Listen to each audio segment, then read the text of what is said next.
doing a little show and tell of some of my prettiest diaries that I've had over the years. I have kept a diary consistently since January of 2010, which is a feat for me because I was the type of kid who would always start a diary and would maybe write a couple entries, but was lucky if I wrote like twice in a year. I just was terrible at remembering to write in my diary.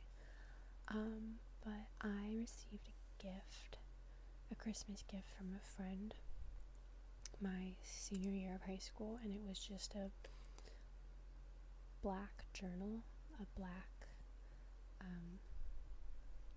hardback journal.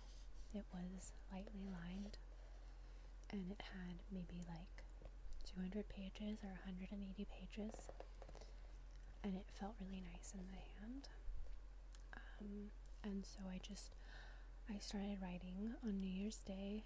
I think I finished that diary in about 6 or 7 months, and then I got another, and so on and so forth. So I counted when I pulled out all my diaries to see which ones I wanted to share. I counted them up, and including the current one that I'm writing in, I have 18 diaries. So I like to put a piece of draft tape or just any type of tape on the cover after I've finished it, and then I'll write the date of the first entry to the last entry. And for most of my diaries, it seems like I average about 6 months, but if it's like a very small diary, obviously that's cut down significantly. There's one diary you'll see I finished in a month, but that also coincided with a breakup. So I had a lot to process, but we'll speak more on that. So this is the first pretty diary, not my first.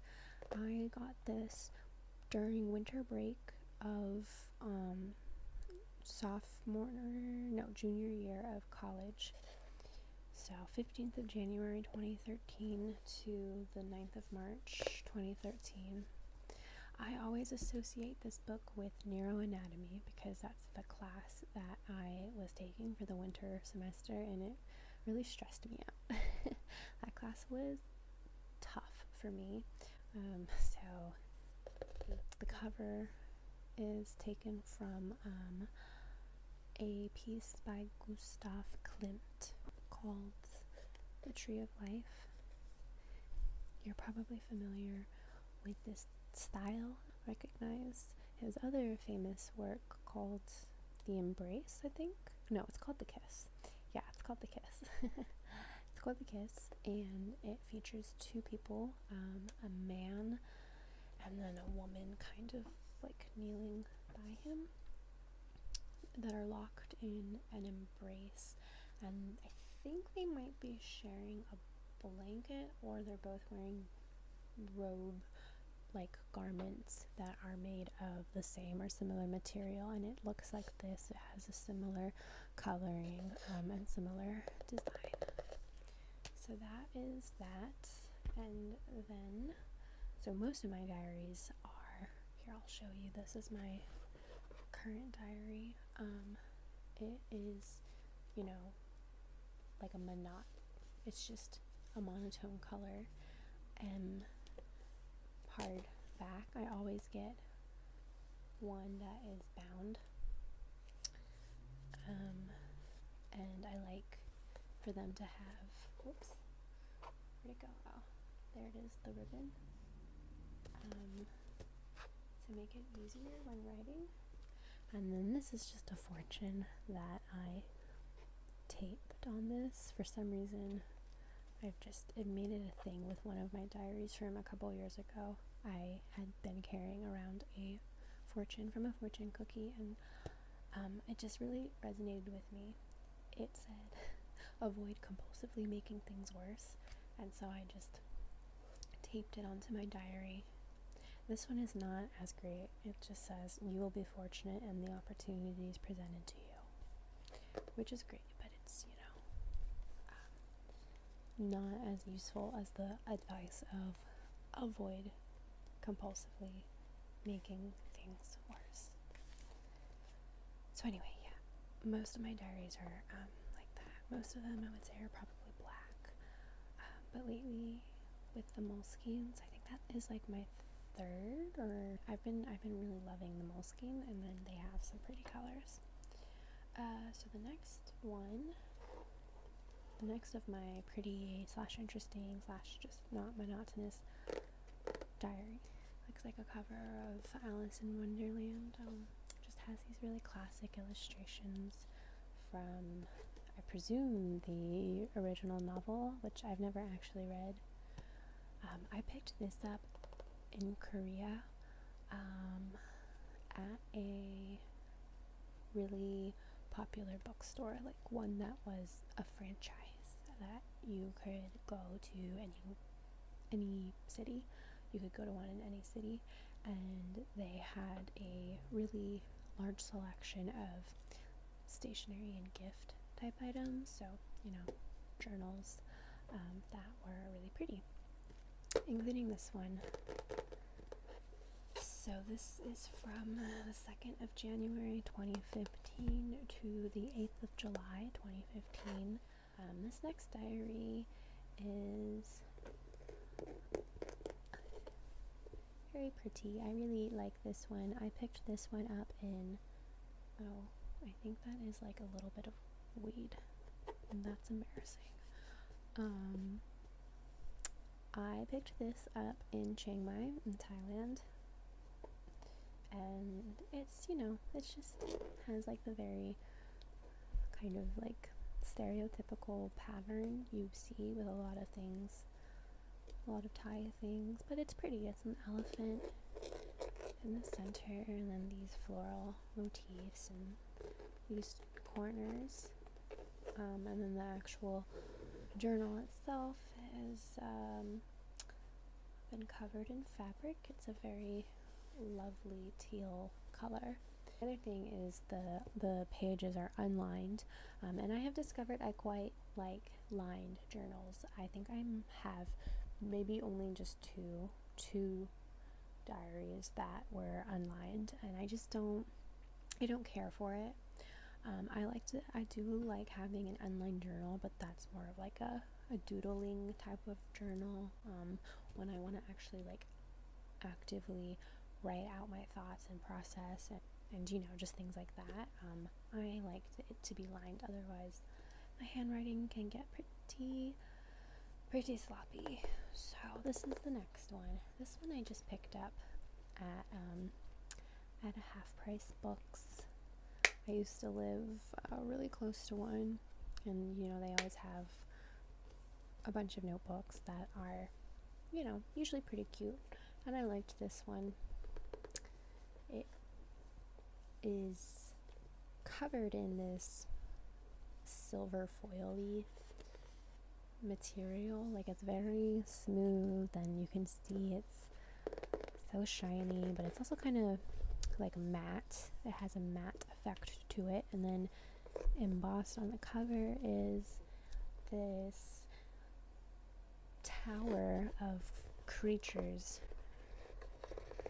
and then there are some birds flying away, and then on the top of the tower is a tree and what looks kind of like a crown, and it's just all sorts of creatures. There's some sea creatures and some water, and then it's the same thing on the back. And this is from the 1st of July 2018 to the 7th of August 2018. This is the one where literally on the second entry, I had to deal with a breakup. So that's just what I'm doing for the course of the however many short weeks this diary contains. But I actually had a lot of great memories during this time span, so I I look at this diary and I feel this kind of fuzzy, warm feeling for what came about during that time, even though there was a period in time that I so vividly remember looking at this diary and like hating it because it just reminded me of the fact that I got dumped like at the beginning of of the diary, and that was really hard to take. It was honestly a big part of it too, as stupid as this sounds, is the feeling of like I cannot believe I got dumped when I should have been the one like breaking up with you. It like really just annoyed me. I know that sounds really silly, and that wasn't the only thing. Like I was also genuinely really sad, which is why I hadn't broken up with that person yet. But I should have, but it's okay. It's okay. I think you learn a lot about yourself, and about your wants and your needs from relationships. I think that is one of the great thing about relationships, and even when they end, you, most of the time, I feel like you really can walk away feeling at least hopeful, but just feeling like you learned something about yourself, just feeling like you learned something, and that's, every breakup and every relationship is different, but yeah. This one does not have the sticker over it because this is a more recent diary, but also I'm not sure how well it would adhere to this cover because it's this very smooth, almost silky feeling cover. The fabric is just like this very tightly woven, I don't know, something. It's just very smooth. I don't know if you can get an idea or a sense of what this feels like based on what it sounds like, but I think it feels better than what it sounds. And it is embossed with this foiled thread to shape all of these stars and constellations, which I think is so pretty. And then in the center, it's a little cheesy. It says, "It is written in the stars." I think I got this from Target. Yeah, I'm pretty sure I got this from Target. The first entry, the 4th of July, 2019. So 4th of July, 2019. Up until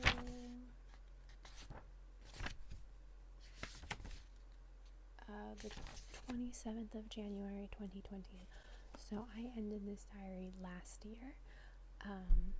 There's definitely a theme of me starting and ending diaries in either January or July, which kind of makes sense with the whole I average about 6 months to a diary, and I started my very first diary in January. So yeah, I think my current journal I started in November.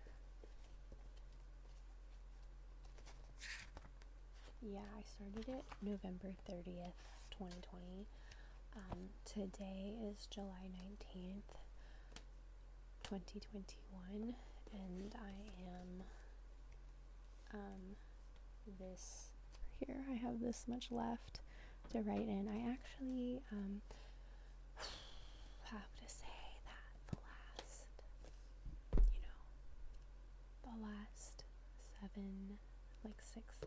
the last 6 or 7 months have been some of my toughest months for me mentally, which I definitely addressed in one of my videos, the first video that I posted after my sort of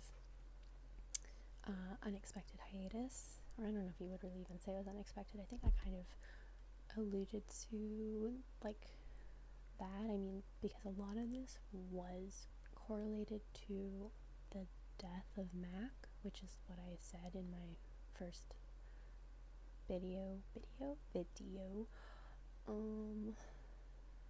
But it wasn't just that, like, just lots of things. lots of things. So yeah, and so what that means when I'm going through a really like low blue period, I am so uninspired and unmotivated that I just don't write. I don't do anything. I don't really read. I don't write. I definitely don't do any, like, engage in anything super creative, like drawing or playing the guitar. And I'm still not really doing that. Like, I tried to play the guitar the other day for maybe like 2 minutes, and it was just, God, this is what I hate, is when I fall into these slumps, my calluses on my fingers go away, and the guitar is kind of hard for me to play. I don't feel like I have the right hands for it, or maybe that's an excuse. That could be an excuse. If it's, yeah, whatever. What was I saying? Just just this has been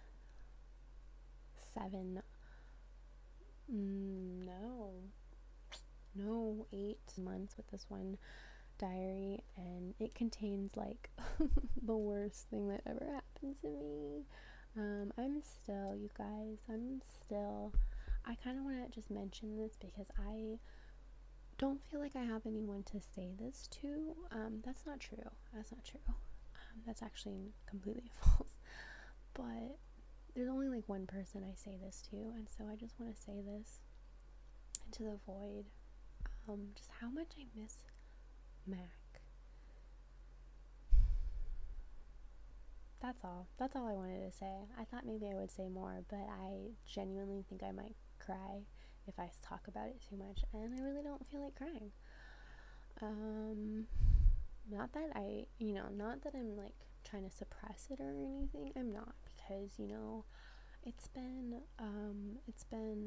5 months, I think, ish. I'm terrible with mental math, but it's been a number of months since we had to say goodbye to Mac unexpectedly, and that really fucking sucked. I'm trying to like focus on the anger because I don't want to cry, because it also makes me so sad. I think part of the sadness is I hate the idea of being however old I am and knowing that I'm probably not halfway done with my life. Definitely not halfway done with my life. And so if I assume that I might live for like another 40 to 50 years, it just seems like a really long time to go without seeing Mac, because I was like the type of pet owner who probably loved their dog a little too much, like loved their dog for more than what it was, like just a dog. But he also represented a really particular point in my, like, period in my life that I know I'll never go back to. And it's just hard when you only have something in your memory. And I mean, like, I have pictures of Mac, and I have paintings of him, and I also have some tangible reminders. Like, I have his paw prints, and I have his ashes, and I have some of his fur saved away, as well as his tooth. And like, I have so many like souvenirs or tangible reminders, but those, to me, I don't look at too often or consider too often, because it just is almost like a reminder of what I don't have, like, I don't have the physical presence of my dog. And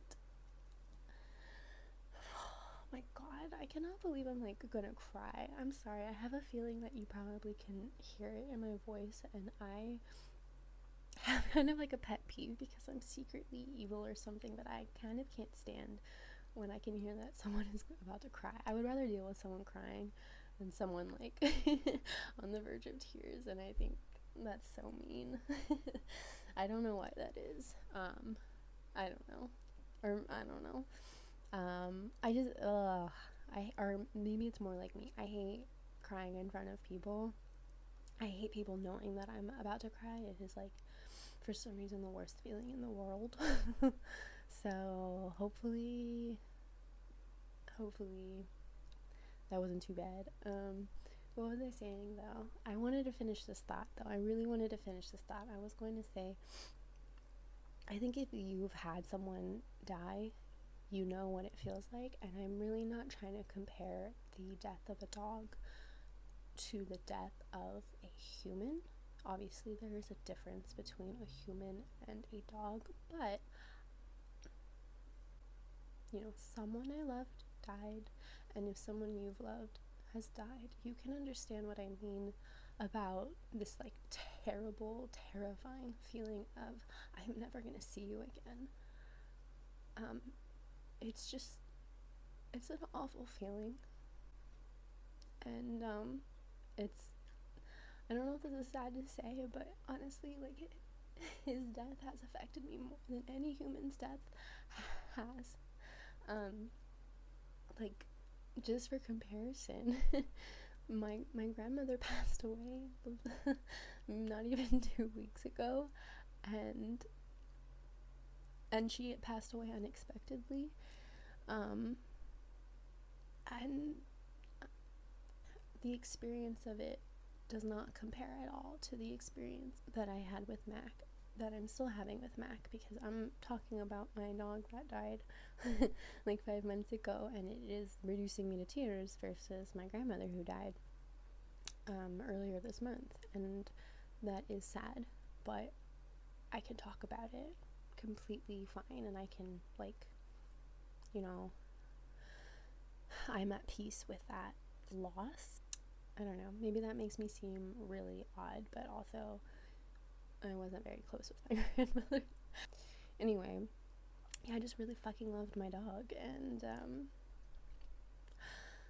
I think I maybe tied myself, like, my identity was really enmeshed with his. This sounds so weird. This sounds like I had a unhealthily dependent relationship with my dog, which maybe I did, you know. Maybe I am like one of those stereotypically crazy cat ladies, except it was with my dog. But I don't really feel that way yet with my puppy. I feel like I have definitely turned a new leaf with him. This is turning into a ramble, but I'm supposed to be sharing my diaries, so yes.